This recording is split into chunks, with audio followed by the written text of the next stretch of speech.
السلام علیکم ورحمۃ اللہ وبرکاتہ۔ رمضان پروگرام میں آپ کا خیر مقدم ہے۔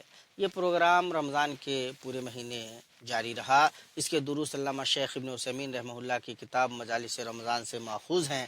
آج ہم آپ کے سامنے رمضان کے تعلق سے 30واں درس پیش کر رہے ہیں، جس کا عنوان ہے ماہ رمضان کے اختتام پر۔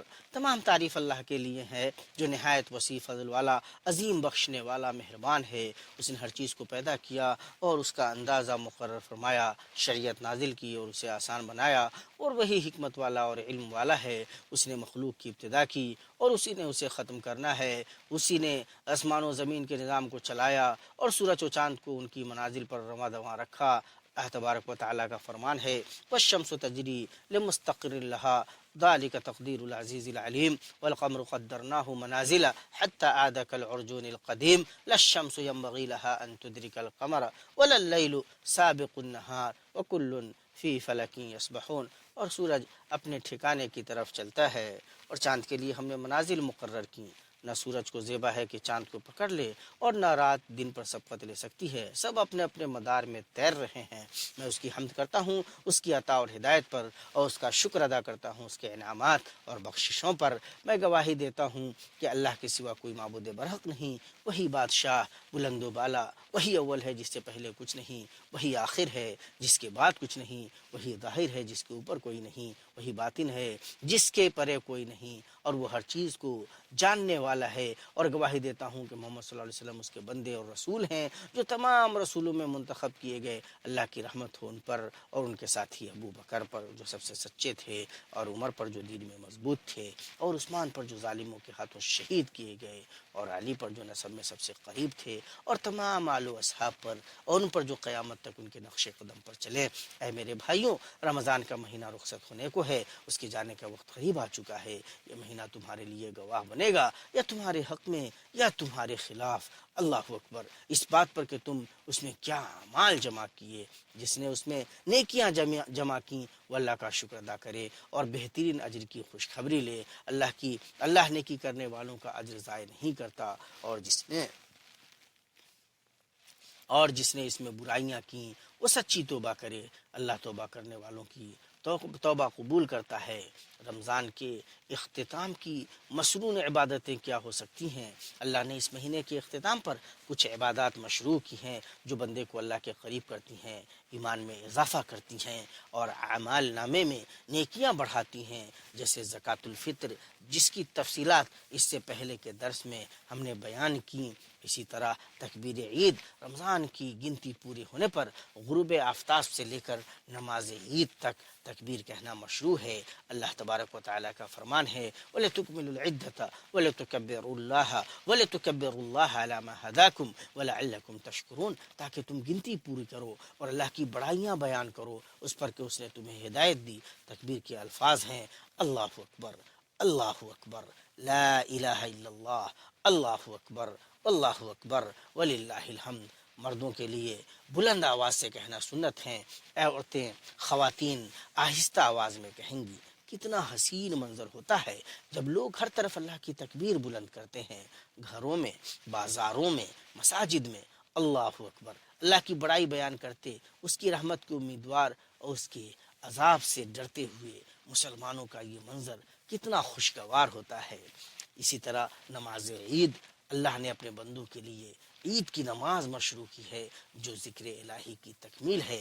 نبی صلی اللہ علیہ وسلم نے مردوں اور عورتوں سب کو نماز عید کے لیے نکلنے کا حکم دیا۔ اللہ تبارک و تعالیٰ کا فرمان ہے یا ایھا الذین آمنوا اطیعوا اللہ واطیعوا الرسول ولا تبطلوا اعمالکم، اے ایمان والو، اللہ کی اطاعت کرو، رسول کی اطاعت کرو اور اپنے اعمال ضائع مت کرو۔ نبی کریم صلی اللہ علیہ وسلم نے عورتوں کو بھی حکم دیا کہ وہ عید کی نماز کے لیے نکلیں، حالانکہ عام حالات میں گھر ان کے لیے بہتر ہے۔ یہ اس نماز کی بڑی تاکید کی دلیل ہے۔ ام عطیہ فرماتی ہیں رسول اللہ صلی اللہ علیہ وسلم نے ہمیں حکم دیا کہ ہم عید الفطر اور عید الاضحیٰ میں لڑکیوں، بالغ عورتوں اور پردہ نشینوں کو بھی نکالیں۔ حیض والی عورتیں نماز کی جگہ سے الگ رہیں لیکن خیر اور دعا میں شریک ہوں۔ متفق علیہ۔ عیدین عید کے دن کی سنتیں: نماز سے پہلے کھجوریں کھانا۔ انس فرماتے ہیں نبی صلی اللہ علیہ وسلم عید الفطر کے دن نماز کے لیے جانے سے پہلے 3 یا 5 یا اس سے زیادہ کھجوریں طاقت میں کھاتے تھے۔ بخاری شریف کی روایت ہے۔ یہ پیدل جانا، علی فرماتے ہیں سنت یہ ہے کہ عید کے لیے پیدل نکلا جائے۔ یہ ترمذی کی روایت ہے۔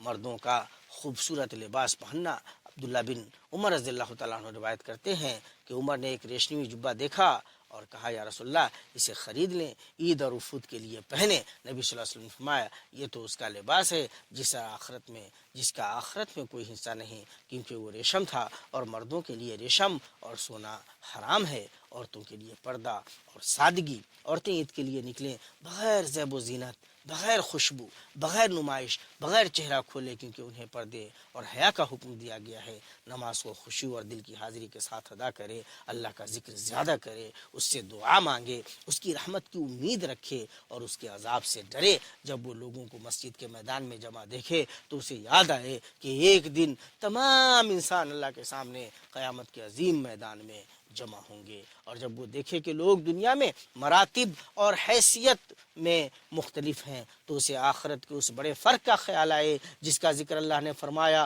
انظر کیف فضلنا بعضهم على بعض وللآخرة اکبر درجات واکبر تفضیلا۔ انظر کیف فضلنا بعضهم على بعض وللآخرة اکبر درجات واکبر تفضیلا۔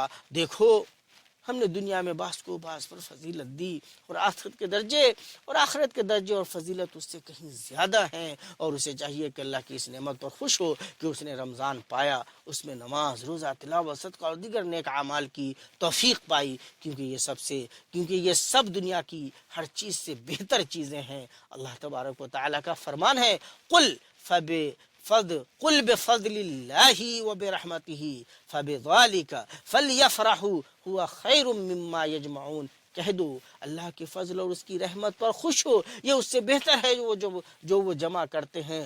قل بفضل اللہ وبرحمتہ فبذلک فلیفرحوا هو خیر مما یجمعون۔ رمضان کے روزے اور قیام ایمان اور احتساب کے ساتھ کیے جائیں، ثواب کی نیت سے کیے جائیں تو یہ گناہوں کی مغفرت اور خطاؤں سے نجات کا سبب بنتے ہیں۔ مومن کی خوشی اور کمزور ایمان والے کی خوشی میں بڑا فرق ہے۔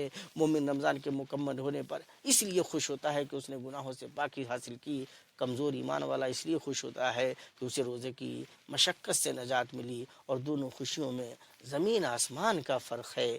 اگر رمضان چلا گیا، ختم ہو گیا، ہر چند کے رمضان ختم ہو گیا، چلا گیا، لیکن مومن کا عمل موت سے پہلے ختم نہیں ہوتا۔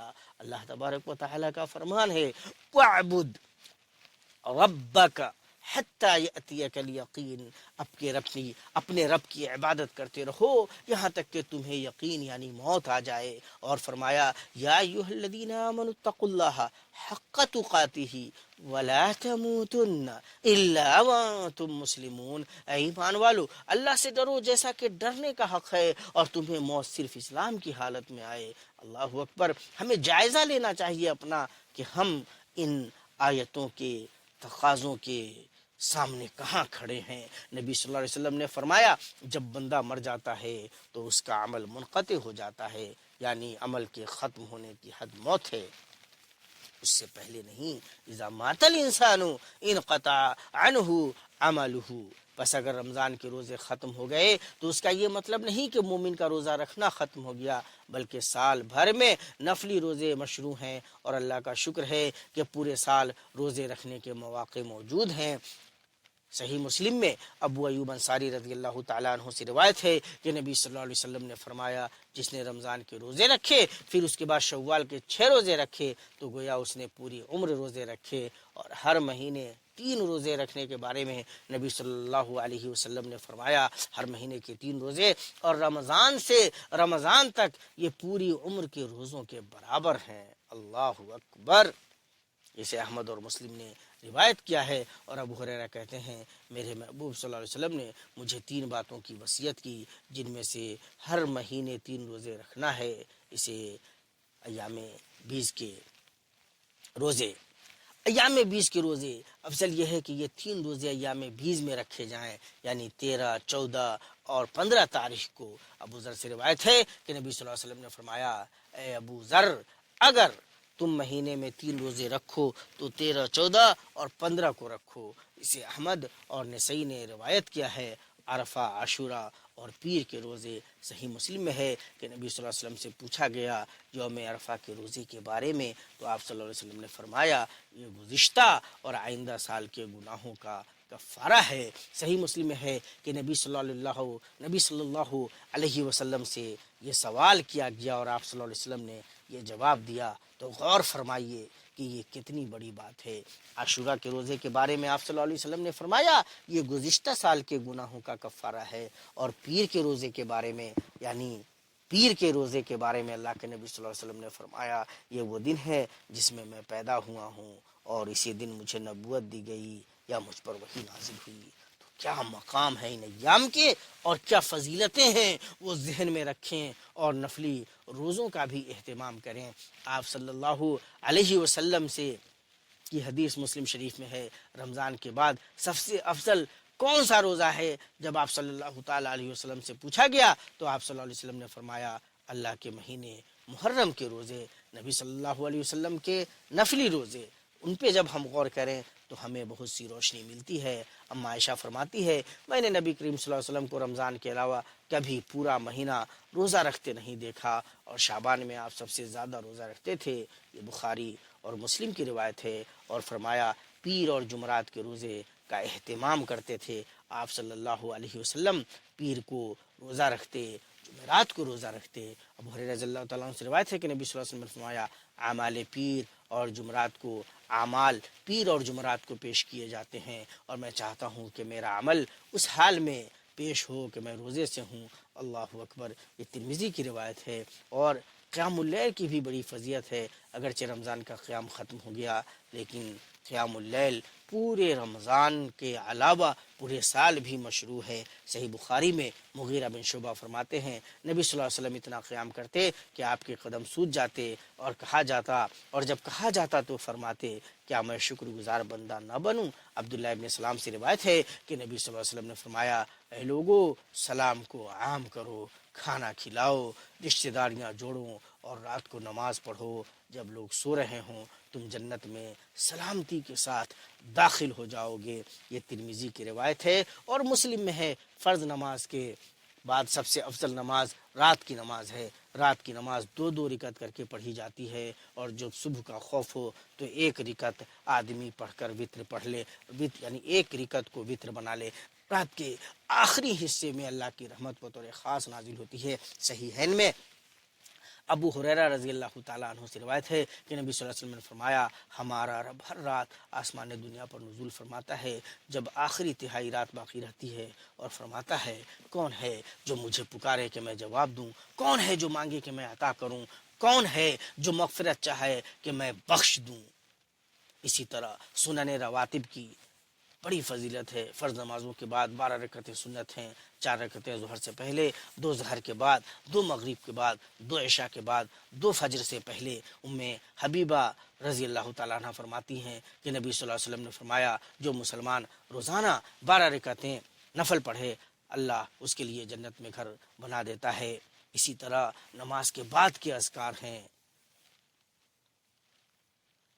آدمی کو نماز کے بعد بھی ان اذکار کی پابندی کرنی چاہیے۔ نبی صلی اللہ علیہ وسلم نماز کے بعد 3 بار استغفار فرماتے اور فرماتے اللہ تو سلام ہے اور تجھ سے ہی سلام ہے، اور فرمایا جو شخص ہر نماز کے بعد 33 مرتبہ سبحان اللہ، 33 مرتبہ الحمدللہ، 33 مرتبہ اللہ اکبر کہے تو یہ 99 ہوئے، پھر 100 مکمل کرنے کے لیے لا الہ الا اللہ وحدہ لا شریک لہ لہ الملک و لہ الحمد یحیی و یمیت وہو علی کل شیء قدیر کہے تو اس کے گناہ معاف کر دیے جاتے ہیں، اگرچہ سمندر کی جھاگ کے برابر ہوں۔ میرے بھائیوں، یہ ساری باتیں اس لیے ہیں تاکہ ہم عمل کریں اور اپنے آپ کو کامیاب و کامران کر لیں۔ رمضان المبارک کے مہینے میں ہم نے جو نیکیاں کی ہیں ان نیکیوں کا تسلسل باقی رہے، ہم نے اپنے آپ کو نیکیوں کا عادی بنایا ہے۔ ایسا نہ ہو کہ رمضان جائے تو نیکیاں چلی جائیں، ایسا نہ ہو کہ رمضان رخصت ہو تو ساری چیزیں رخصت ہو جائیں، اس کے لیے رمضان نہیں ہے۔ آئیے ہم اللہ تبارک و تعالیٰ سے دعا کرتے ہیں،